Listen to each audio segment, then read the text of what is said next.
ഇനി നമ്മൾ നോക്കുന്നത് ഈ മൊഡ്യൂളിലെ അവസാന ഭാഗമാണ് റെഫ്യൂജീസ് ആൻഡ് മൈഗ്രേഷൻ.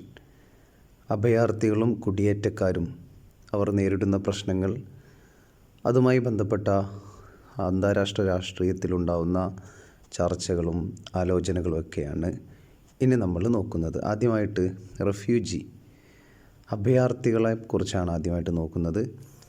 പീഡനം, സംഘർഷം, അക്രമം എന്നിവ കാരണം സ്വന്തം രാജ്യത്ത് നിന്ന് പലായനം ചെയ്യാൻ നിർബന്ധിതരായ വ്യക്തികളെയാണ് അഭയാർത്ഥികൾ എന്ന് പൊതുവെ പറയപ്പെടുന്നത്. അഭയാർത്ഥി പ്രശ്നം അന്താരാഷ്ട്ര രാഷ്ട്രീയത്തിൽ ഒരു പ്രധാന മാനുഷിക പ്രശ്നമായി നിലനിൽക്കുന്നു. ആ പ്രശ്നം അന്താരാഷ്ട്ര രാഷ്ട്രീയത്തിൽ കാലക്രമേണ വികസിച്ചു വന്നതാണ്. ചരിത്രപരമായി ഒന്നാം ലോക മഹായുദ്ധത്തിന് ശേഷം യുദ്ധവും പീഡനവും മൂലം കുടിയിറക്കപ്പെട്ട ആളുകൾക്ക് സഹായം നൽകേണ്ടതിൻ്റെ ആവശ്യകത ലോകം ചർച്ച ചെയ്യാൻ തുടങ്ങിയിരുന്നു. എന്നിരുന്നാലും രണ്ടാം ലോക മഹായുദ്ധത്തിന് ശേഷമാണ് അന്താരാഷ്ട്ര സമൂഹം അഭയാർത്ഥികളുടെ അവസ്ഥയുമായി ബന്ധപ്പെട്ട് 1951 ഐക്യരാഷ്ട്ര കൺവെൻഷൻ നടത്തിയത്. അഭയാർത്ഥികൾക്ക് അഭയം നൽകാൻ, അഭയാർത്ഥികളുടെ മനുഷ്യാവകാശങ്ങൾ സംരക്ഷിക്കാൻ, അതിനെക്കുറിച്ചൊക്കെയുള്ള ആഗോള ചർച്ചയ്ക്ക് ഈ കൺവെൻഷൻ 1951 ഐക്യരാഷ്ട്രസഭയുടെ ആ കൺവെൻഷൻ കാരണമായി. അഭയാർത്ഥി പ്രതിസന്ധി സമകാലിക ലോകത്ത് രൂക്ഷമായൊരു ആഗോള വെല്ലുവിളിയായിട്ട് മാറിയിരിക്കാൻ സിറിയയിൽ നിന്ന്, അഫ്ഗാനിസ്ഥാനിൽ നിന്ന്, സുഡാനിൽ നിന്ന്, മ്യാൻമാറിൽ നിന്നൊക്കെ തുടങ്ങിയ രാജ്യങ്ങളിലെ സംഘർഷങ്ങളൊക്കെ കാരണം ദശലക്ഷക്കണക്കിന് മനുഷ്യരാണ് വിവിധ പ്രദേശങ്ങളിലേക്ക് അഭയാർത്ഥികളായിട്ട് പലായനം ചെയ്യപ്പെടുന്നത്. നമുക്കറിയാം, സമകാലിക ലോകത്ത് ഫലസ്തീനിൽ നിന്ന് അവിടെയുള്ള രൂക്ഷമായ പ്രശ്നങ്ങൾ കാരണം ലക്ഷക്കണക്കിന് മനുഷ്യരാണ് വിവിധ പ്രദേശങ്ങളിലേക്ക് അഭയാർത്ഥികളായിട്ട് പലായനം ചെയ്യപ്പെടുന്നത്. അഭയാർത്ഥി പ്രശ്നം രൂക്ഷമായതോടെ അവരെ സഹായിക്കുന്നതുമായി ബന്ധപ്പെട്ട പ്രതിസന്ധിയും രൂക്ഷമായിട്ട് തുടരുന്നുണ്ട്.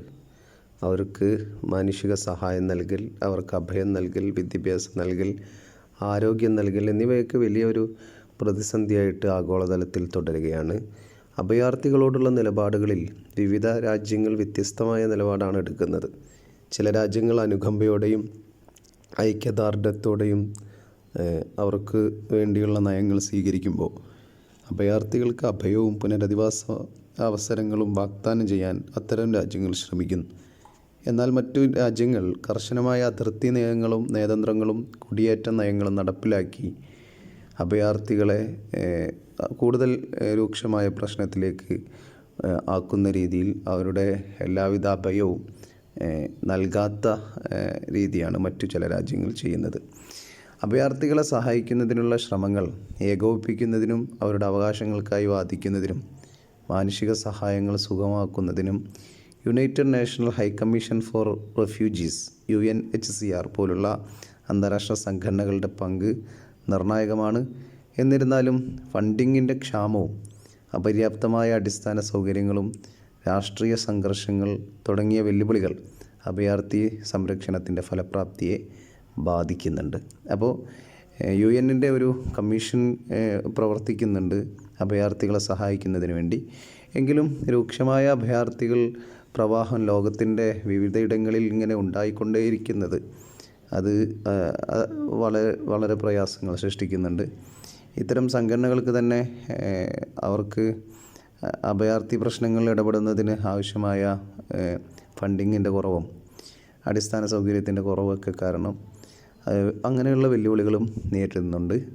ഏതായാലും അഭയാർത്ഥികളുടെ പ്രശ്നം സമകാലിക ലോക രാഷ്ട്രീയത്തിലെ വലിയൊരു പ്രശ്നമായിട്ടാണ് തുടരുന്നത്. It's moments like these that bring people together during the holy month. But for refugees, Ramadan at home is a distant memory.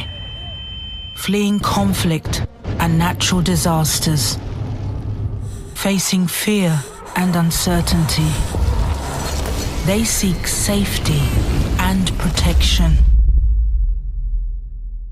Our Ramadan table is about community and compassion, where your generous donation sets a place for those in need.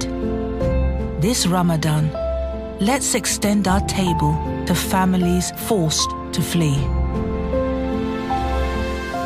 Please donate now. മറ്റൊന്ന് മൈഗ്രേഷനാണ്, കുടിയേറ്റമാണ്. വിവിധ കാരണങ്ങളാൽ പ്രദേശങ്ങളിലും രാജ്യങ്ങളിലും ഉടനീളമുള്ള ആളുകളുടെ ചലനത്തെ ഉൾക്കൊള്ളുന്ന കുടിയേറ്റം മനുഷ്യചരിത്രത്തിലെ അടിസ്ഥാന വശമാണ്. മനുഷ്യചരിത്രത്തിൽ പണ്ട് മുതലേ ഉള്ളതാണ് ഈ കുടിയേറ്റം എന്ന് പറയുന്നത്. സഹസ്രാബ്ദങ്ങളോടോളം അധിനിവേശം, കോളനിവൽക്കരണം, സാമ്പത്തിക അവസരങ്ങൾ, പീഡനം, രാഷ്ട്രീയ മാറ്റങ്ങൾ തുടങ്ങിയ ഘടകങ്ങളാൽ കുടിയേറ്റം നടക്കുന്നുണ്ട്. കുടിയേറ്റത്തിൻ്റെ ചരിത്രപരമായ പ്രാധാന്യം, അതിൻ്റെ പ്രേരണകൾ, അതിൻ്റെ പ്രത്യാഘാതങ്ങൾ എന്നിവയെക്കുറിച്ചാണ് നമ്മളിനി നോക്കുന്നത്. ചരിത്രപരമായിട്ട് വേട്ടക്കാരുടെയും ഭക്ഷണം ശേഖരിക്കുന്നവരുടെയും രൂപത്തിൽ ധ്രുവങ്ങളായിട്ട് ആ സമൂഹങ്ങൾ, ആദ്യകാല മനുഷ്യ സമൂഹങ്ങളിൽ കുടിയേറ്റത്തിൻ്റെ ചരിത്രം ഉണ്ടായിരുന്നു. ഏകദേശം 8000 വർഷങ്ങൾക്ക് മുമ്പ് കൃഷിയുടെ ആവിർഭാവത്തോടെ ജനവാസ കേന്ദ്രങ്ങൾ ഉയർന്നു വന്നിരുന്നു.